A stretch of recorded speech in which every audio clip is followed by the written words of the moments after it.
بل عیب پکې دا ده انها مصاب بالتقلید. په دې ټولنه کې د اجتهاد فکر بیخي ورک سوی ده.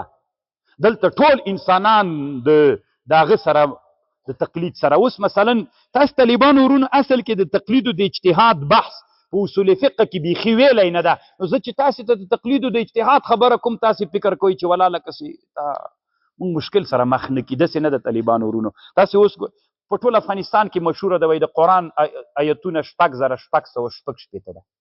تقلید کوئ که تحقیق اجتهاد؟ راځئ تحقیق وکړو. طالبانو تحقیق وایي چې دا دروغ ده او تقلید وایي چې 6666 په دې مستقل کتابونه جوړ دي. طالبانو مستقل کتابونه جوړ دي. نو تاسو د ځان سره ذاتي فکر وکړئ. زه دا وارې چې سفر ته تللی وم هم په ایران کې طالبانو ډېر نادر کتابونه ځان سره راوړل، هم له عربي متحد. هلته چې لاړلم کتابخانې ته ورننوتلم، وایي کوم کتاب غواړې؟ میل دا کتاب. وي دا نشته موږ سره. میل اتفحص. یلا او دا زوی مړي افغانان ول، زه یې ونه پېژندم، د بدخشان ول. زه چې کتابخانه کې لږ وګرځېدلم، لږ وروسته 2 دانې نور راغلل د بلې کتابخانې نه. وایي شیخ صاحب خو زه خو دغسې خولۍ کې وم، څادر مې په سر اچولی. وایي یندیوالا شما را نشناخته بودن، ما بسیار معذرت میخواهم. شیخ صاحب حماسي استعملو. وی چې دې جنه خلاص د بلې کتابخانې ته به م راځي. دلته چې څوک ناست و چې ما ورته ویلې دا کتاب وی نشته، مال زه تفحص کوم. وي سید هغه را جګ سو. وي زه موږ ډېره بخښنه غواړو. مې زه سید خبره دا څه کوو، دا وضعیتونه ډېر مهم نه دي. نو کتابخانه کې وګرځېدلم، بیا مې ورته ویلې علوم د قرآن کې ډېر داسې کتابونه وکړي چې په عد آیتونو د قرآن باندې دا مستقله موضوع ده. 6666 حساب یې کوي. دا اوس کلکولیټر راواخلې پاسته چې ووتلی حساب یې کوي، بیا به تاسو ته پته ولګي. هغه علوم د قرآن کې علامه ابن جوزي یو کتاب د داسې که نومېږي فنون الافنان فی علوم القرآن، د آیتونو د کلمو د الفونو د بیو د تی د قرآن دا ټول پکې حساب کړي وی. ګورئ بیا به تاسو ته پته ولګي. تحقیق کوئ که تقلید کوئ؟ بیا تحقیق وسي طالبان. نو یو لوی مشکل په دې ټولنه کې دا ده د تعلیم چې د طالبانو ته هغه کړی ده. بس یوه خبره مشهوره سوې ده، سقاط ته بس سقاط ته. نو سقاط خو اصول لري که نه، شرطونه لري که نه، څوک به پکې کیني، څوک به یې ورکوي، د چا دپاره به یې ورکوي، څنګه به یې ورکوي. هغه بس ورکوی نه داسې نه کوو موږ. تقلید وجه تقلید ته مو ضرورت ده. دا شرطونه لري، قواعد لري، قوانین لري، چاته به یې ورکوي، څوک به یې پکې ټوکه به نه وي، رشخند به نه وي. اوس د اسقاط په دایره کې چې سړی ناست ده چې دې ته دې ورکړه چې دا ما تا ته درکړه، د مړي فدیې د کفارات د ظهورو د ایمانو دي دا تا قبول کړلي. نو دی به دې زړه نه وایي چې ما قبول کړ، که ویلې نه در کوم بیا صحیح. خو که دا اوس زمانه کې وایي چې نه در کوم بیا والله دومره وهل خو خوري چې دته خو ټوکه سوله که نه، دې زړه نه دې ورکړې بیا دې ورکړې که نه. هغه فتح نه مخکې په لوګر کې یو جي کې یو مجاهد راغلی، زه چې تختولی استي وایي دا مولي صاحبان چې ناست ول که نه، داسې پښو په سر ناست ول، یو دانه داسې سپین ږیري داسې هغه په مځکه باندې کېښودله، مار غورځېده وایي داسې پسې کتل، شاته منډې خلکو پسې راګیرې که راګیرې که راګیرې که راګیرې که. اوس تحقیق وکړو موږ طالبانو ورونو، که همداسې دې ورکوي هر چاته چې ورکوي، که هغه کې شیخ القرآن ناست و، که هغه کې خان ناست و، که هغه کې لیونی ناست و، دا فدیې دي، دا د فقیر حق ده. دې کې به فقیر ناست وي، په دې کې به لیونی نه وي ناست، په دې کې به خان نه وي ناست.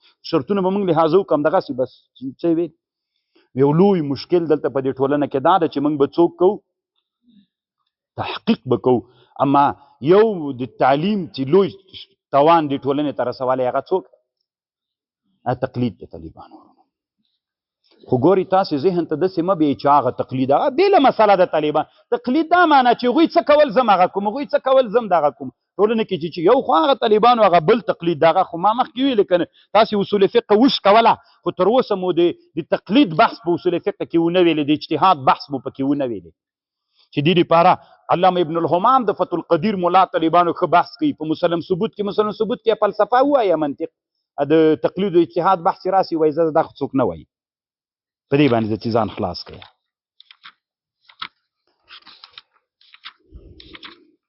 یعنې راتلونکی د تحقیق ده. زه به تاسې په یوه خبر پوه کړم طالبانو ورونه، افغانستان کې یو مونځ رواج و قضای عمري ورته ویلې، اوس هم شته که نه؟ قضای عمري به په رمضان په اخره جمعه کې به مونځ کوو، په جمع باندې به یې کوو، که تنها به یې کوو، څنګه به چل که ما ته خو الحمدلله زده نه ده. نو بیا به دا داسې چل کوو چې دا به بیا ویلو چې دا د ټول عمر قضایي ده. دا به کېده. یو ورځ والد رحمه الله ته یو بل سپینګری عالم راغی، نو والد رحمه الله ورته ویلي وي ته داسې چل وکړه صاحب، پخوانۍ زمانه چې وه چې ابا صاحب و بابا صاحب و کاکا صاحب و لالا صاحب هغو خلکو به چې قضای عمري کوله، هلته زمانه د احترام زمانه وه. مشر به چې یو کار کو چا نه ورته ویلی چې ولې، بس ته به یې کو. اما اوس زمانه د استدلال زمانه ده. ته دا کار کوې ولې؟ دلیل درنه غواړم. که دلیل وي بالرأس والعین، که دلیل نه وي دا د استدلال زمانه، دا د احترام زمانه وه، دا د استدلال زمانه. د استدلال زمانه کې طالبانو هغوی کول موږ هم کوو، دا تقلید ده، دا موږ اسانه باندې نه کوو، دا د تحقیق زمانه ده. په علمي میدان کې باید تحقیق وشي. خبر باندې پوه شو؟ اوس دغه طالب چې څادر باندې د څادر په سر باندې اچولی دی که نه، دې سره د افغانستان ملایان وران دی فکر کوي چې دا پګړۍ سنت ده، دا سنت نه ده، دا هم طالبانو سنت. امام بخاري دې دپاره باب دي، ما سره مستقل کتابونه، التقنع التدلع فی التقنع، امام سیوطي په دې کتاب جوړ کړی، دا خپله یو سنت. څه څادر په سر باندې اچوي، لکه داسې واضح چې چا په سر باندې اچولي درې کنجه څادر څه ته طالب جانه ودرېږه،